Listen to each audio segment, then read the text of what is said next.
জুলাই আন্দোলন, জুলাই বিপ্লব যেটাই বলি না কেন, এটা কোনো একক দলের বা একক গোষ্ঠীর কোনো কৃতিত্ব নয়। সমালোচনা, বিতর্ক এর মধ্য দিয়ে আমি মনে করি আগামীর বাংলাদেশে ভালো কিছু হবে। যেমনটি জামায়াতের কেন্দ্রীয় কমিটির কর্মপরিষদের সদস্য আইনজীবী শিশির মনির দাবি করেছেন, গণভোট বাতিল হলে আইনগত হুমকির মুখে পড়বে নির্বাচিত সংসদ। এ বিষয়টি নিয়ে আপনার পর্যবেক্ষণ। ধন্যবাদ আপনাকে, ধন্যবাদ জানাচ্ছি আমার বিজ্ঞ সহ আলোচক। আমি জুলাই সনদ, জুলাই বিপ্লব এগুলোর বিপক্ষে দাঁড়ানোর কোনো বিতর্কে না যেয়ে শুধু এতটুকু বলতে চাই যে জুলাই আন্দোলন, জুলাই বিপ্লব যেটাই বলি না কেন, এটা কোনো একক দলের বা একক গোষ্ঠীর কোনো কৃতিত্ব নয়। যেমনটি স্বাধীনতা সংগ্রাম কোনো একক দলের কৃতিত্ব ছিল না, কিন্তু একটি দল গত 18টি বছর স্বাধীনতা সংগ্রামকে নিজেদের সম্পত্তি বানাতে গিয়ে যে বিতর্ক সৃষ্টি করেছে, আজকে নতুন করে এই জুলাই আন্দোলনকে একটি গোষ্ঠী যেভাবে নিজেদের প্রপার্টি বানাতে চাচ্ছে, সেটি আমাকে শঙ্কিত করে, আতঙ্কিত করে। দেখেন, শিশির মনি সাহেব একজন আইনজ্ঞ, আমি আইনজ্ঞের কথার ব্যাখ্যা তো দিতে পারবো না কোন প্রেক্ষাপটে তিনি বলেছেন। তবে আমি এতটুকু বলি, সেলিম ভাই এখানে আছেন, যে নির্বাচন 29 সালে হওয়ার কথা। হ্যাঁ, নির্বাচন 29 সালে হওয়ার কথা কখন? যদি শেখ হাসিনা তার নির্বাচনের মেয়াদটা পরিপূর্ণ করতে পারতেন। উনি তো পদত্যাগ করেছেন। পদত্যাগ করার পরে যখন সংসদ থাকে না, পার্লামেন্ট থাকে না, তখন সেটা তো 29 পর্যন্ত তো সেটা বলবৎ থাকার কথা নয়। অতএব এগুলো ব্যাখ্যা আমি বোঝার জন্য বলছি, নিশ্চয়ই উনি আমার চেয়ে আরো ভালো বোঝেন। তারপরে দেখেন, জুলাই সনদ মানছে না, স্বৈরাচারের ভাষায় কথা বলছে বিএনপি, এমনটি এখন পর্যন্ত আমি দেখিনি। যদি বিএনপি স্বৈরাচারের ভাষায় কথা বলতো, আজকে জানাজাতে দেখলাম যে মাননীয় ডেপুটি স্পিকার মাননীয় প্রধানমন্ত্রীর পাশে দাঁড়াতে চাইলেন, তিনি তাকে কানে কানে বললেন, তারপরে ওনার এসএসএফ যে নিয়ে এসে জায়গা করে দিলেন। এটা ফ্যাসিস্টের ভাষা নয়, ফ্যাসিস্টের আচরণ নয়। আজকে যে পক্ষই আলোচনায় করতে যাক না কেন, এই যে প্রধানমন্ত্রীর সাথে মাননীয় বিরোধী দলীয় নেতার যে আলোচনাটা বিএনপির মহাসচিবের উপস্থিতিতে, গত 18 বছরে জুই আমরা হাজারো বার কথা বলেছি আপনার সাথে যে আসুন আলোচনায় বসেন, কথা বলেন, যা করেন পার্লামেন্টে বসে করেন। আমরা তো এই আলোচনার দরজাটা দেখিনি। তো ফ্যাসিস্ট ছিল সেটা। আজকে বিএনপিকে তারা আইনগত কোনো ব্যাখ্যা, আমি জুলাই সনদ নিয়ে কথা বলছি না, জুলাই সনদের আকাঙ্ক্ষা বাস্তবায়ন হোক সেটা আমি চাই। আমি চাই দেশের বিচার অঙ্গনে শৃঙ্খলা ফিরে আসুক, আমি চাই শিক্ষাঙ্গনে দলীয়করণ বন্ধ হোক, আমি চাই প্রশাসনে দলবাজি বন্ধ হোক, মেধাবীরা পদায়ন হোক, আমি চাই যেন গণতন্ত্রহীন বাংলাদেশ ফিরে না আসে, আমি চাই যে অশ্রাব্য গালিগালার বাংলাদেশ যেন তৈরি না হয়। আমি কখনোই চাই না যে বিরোধী দল এবং সরকারি দলের মধ্যে আলোচনার পথটা রুদ্ধ হবে। কিন্তু আজ যে বৈঠক আমরা দেখলাম, সেটির মধ্য দিয়ে কি সমঝোতা শুরু হতে যাচ্ছে? না, সমঝোতা, এটাই গণতন্ত্রের, পার্লামেন্টারি ডেমোক্রেসির বিউটি।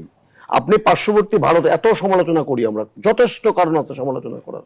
জাতীয় যে কোনো ক্রাইসিসে তারা বসতে পারে, আলোচনা করতে পারে, কথা বলতে পারে, আমরা পারি না। এই যে না পারা থেকে বের হয়ে এসে পার্লামেন্টে একদিকে ডিবেট চলছে, আইনগত ডিবেট চলছে জুলাই সনদ নিয়ে, পাশাপাশি দুই নেতা বসে আলোচনা করছেন, এটি তো গণতন্ত্রের সৌন্দর্য।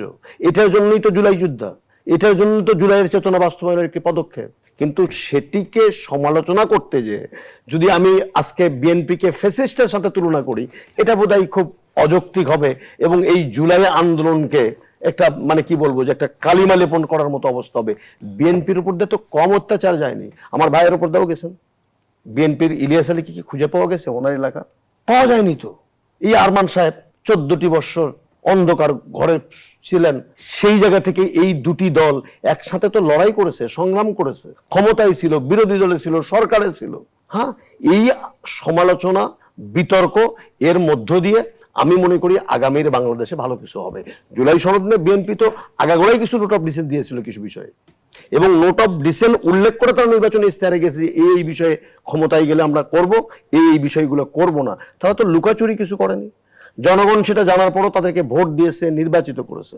এখন আমি যে ইস্যুগুলো নিয়ে বিরোধ তৈরি হচ্ছে বা যে ইস্যুগুলো নিয়ে ডিবেট হচ্ছে, আমি মনে করি যে পার্লামেন্টে আলোচনার মধ্য দিয়ে আসুক না ফ্লোরে, সেই ফ্লোরে আসতে তো আলোচনা হবে। জামাত ইসলাম আলোচনা করবেন, এনসিপি আলোচনা করবে, স্বতন্ত্ররা করবে, বিএনপিও করবে, মানুষ জানবে, সত্যটা জানবে। আমরা এখনো তো জানি না যে কোন প্রেক্ষাপটে শিশির মনি সাহেব এই কথাটি বললেন, কোন প্রেক্ষাপটে মাননীয় স্বরাষ্ট্রমন্ত্রী তার ব্যাখ্যা দিচ্ছেন। এই বিষয়গুলো যখন চুলচেরা আলোচনা সংসদে হবে, তারপরে যখন সিদ্ধান্ত গ্রহণ হবে, তখন বোধহয় আমরা বলতে পারবো বিএনপি আদৌ জুলাই সনদ মানছে কি মানছে না। বিএনপি কেন মানবে না? না মানার তো কোনোই কারণ নেই। এই জুলাই সনদের মধ্য দিয়ে বিএনপি নিশ্চয়ই লাভবান হয়েছে, জামাত ইসলাম লাভবান হয়নি। বাংলাদেশের ইতিহাসে প্রথমবারে এতগুলো আসন নিয়ে নির্বাচিত হয়েছে জুলাই সনদের কারণে। তো মাননীয় প্রধানমন্ত্রী বিদেশ থেকে তার উপরে যে শারীরিক নির্যাতন হলো, সেখান থেকে ফিরে আসার পরে তার মায়ের মুক্তি, অজস্র নেতা কর্মীদেরকে মুক্তি হয়েছে তো, এবং হওয়ার পরে আজকে পরিশীলিত, পরিমার্জিত একজন জাতীয় নেতা আমরা দেখছি, যিনি খুব সাধারণ জীবনযাপন করছেন, রাস্তায় মানুষের সাথে দাঁড়াচ্ছেন, তার জন্য রাস্তায় ট্রাফিক জ্যাম হচ্ছে না। তিনি কি করে ফ্যাসিস্টের মতো করে হন? তিনি কি করে ফ্যাসিস্টের সহযোগী হন? অত আমরা শব্দ চয়নে যেন আমরা পারস্পরিক শ্রদ্ধাশীল হই, পারস্পরিক শ্রদ্ধা দেখাই, তাহলে বোধহয় এই যে আলোচনাগুলো হচ্ছে, আমরা আলোচনার মধ্য দিয়ে আরো আলোচনা হবে, আরো ডিবেট হবে, সমাধান হবে। আলোচনা যদি আপনি করেন, সমাধান একটা সময় হতেই হবে, কারণ কেউ তো অবিবেচক নয়। এই গত 18 বছর শুধু কি জামাতের উপর দিয়ে অত্যাচার গেছে, বিএনপির উপরে যায়নি? গেছে তো। তাহলে তারা তো জানে যে যদি এই জুলাই বিপ্লবের চেতনা যদি ভুলণ্ঠিত হয়, আরেকটি ফেসিস যদি জন্ম হয়, বা তৃতীয় কোনো শক্তি যদি আসে, যে ডিপ টেস্টের স্টেটের কথা আমরা বলছি, তারা যদি আসে, দুই দলই ক্ষতিগ্রস্ত হবে। অতএব আমি তো মনে করি দুই দলেরই উচিত পজিটিভ রাজনীতি করা, মানুষের রাজনীতি করা।